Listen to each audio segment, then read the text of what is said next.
Minimum wage in a capitalist economy. The road to hell is paved with good intentions.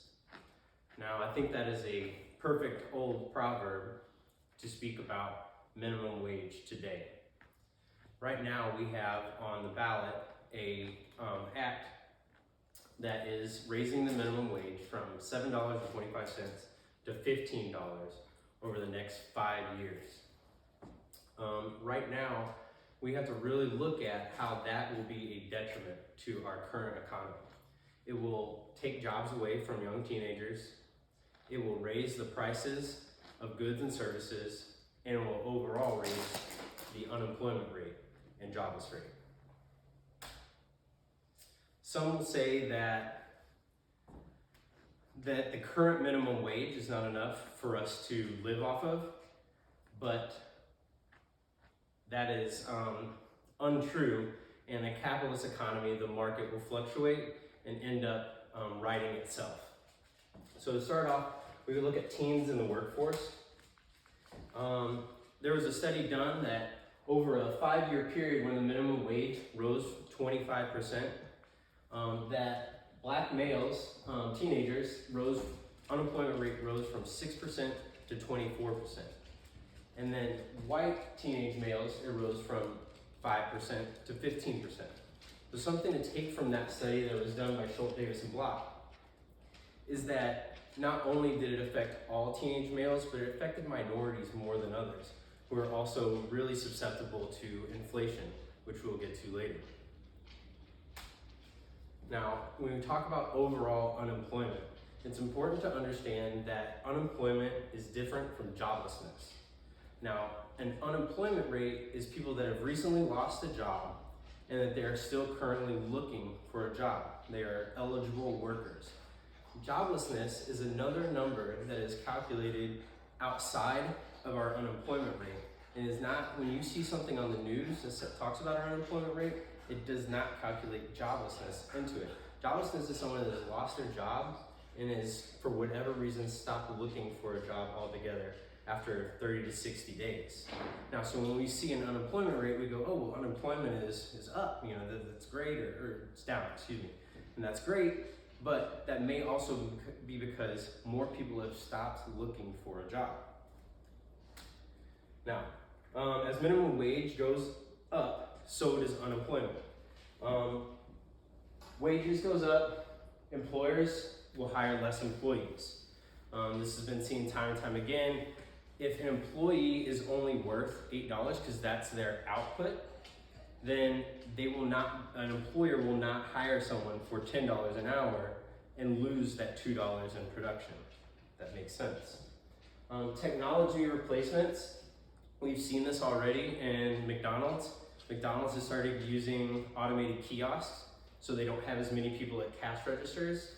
So as soon as that kiosk is paid off, then the profit is through the roof because they don't have to pay an hourly employee every time they sell a burger every hour, right? So joblessness versus unemployed. Again, this is a big deal because joblessness is not calculated to our unemployment rates. And when we raise our minimum wage from $7.25 to $15 an hour, there are people that are going to no longer be able to find a job. And then they will stop looking for a job. And that directly correlates to homelessness, welfare, and another number of different other social programs. And so we may see what the United States thinks is okay because unemployment has stayed at a steady 4 or 5%, but joblessness has actually gone through the roof. So, and finally, we come down to the price of goods and services. And this is a funny little deal where this is wages down here being trampled by all of these other different goods and services. But when we look at a 10% increase in the minimum wage, it's found that the price of goods and services can increase by almost 3%, 2.71 right here.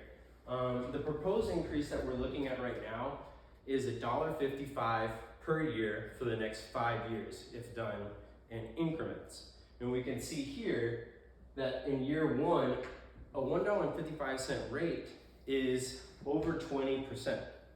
Year 2, 17.6, year 3, 15, 13, 11.5. Now, that's important to understand that in just a 10% increase, we're looking at almost a 3% increase in prices, in goods and services. That's on top of regular inflation. We are already seeing a higher inflation rate right now in between 5 and 6%. Add another 3% on top of that year over year.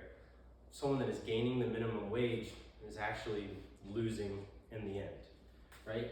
So when we look at that, that is inflation, and disproportionately affects minorities. Again, when we go back to, the African American male that lost, 6% to 24%, he is highly more affected by the raise in minimum wage. So in conclusion, when we talk about this, I want to make our points clear that the United States was founded on capitalism. Our founding fathers came over here because they wanted to get out from underneath, someone that was their boss. Owning land here was something that they could control. They could raise their prices, they could sell it, they could be their own boss.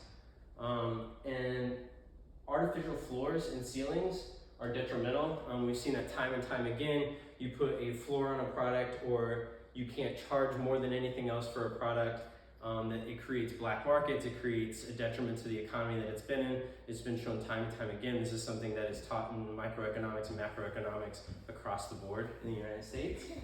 And the people that lose the most are actually the people that we're trying to help. So these lower wage families, these minorities that we're trying to help out. And that's why I say at the very beginning this, I go back to that the road to hell is paved with the best intentions. Because we are trying to do the best thing for someone by raising the minimum wage, but at the end of the day, it'll be a losing